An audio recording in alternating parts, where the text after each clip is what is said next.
Mahigit 100 miyembro ng grupong Manibela ang nagkilos protesta sa tanggapan ng Department of Transportation kontra Public Transport Modernization Program. May ulat on the spot si Mark Makalalad ng Super Radio DZBB. Mark? Rafi, sa huling araw ng kanilang tigil pasada, nagkilos protesta sa tanggapan ng Department of Transportation sa EDSA San Juan ang grupong Manibela. Ito ay para ipakita at iparamdam ang kanilang pagkadismaya sa mga sinungaling umanong namumuno sa Land Transportation Franchising and Regulatory Board. Mahigit 100 na mga driver ang lumahok sa kilos protesta. Meron silang banner na nakasulat ang No to Jeepney Phase Out at No to Consolidation. Pagigit nila, mali ang datos ng LTFRB sa franchise consolidation sa Public Transport Modernization Program. Sa naging panayam ng Balitang Hali, kay LTFRB spokesperson Atty. Ariel Ento nitong Lunes, sinabi niya hindi lang naging maliwanag ang pagbibigay ng datos.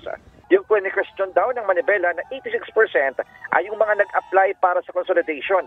43% daw ang nakatapos na ng proseso.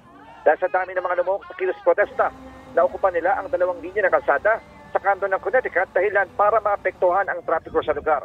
Samantala, apektado rin ang 2 linya ng EDSA southbound dahil pagkatapos sa Connecticut ay nagmarcha sila papunta sa EDSA.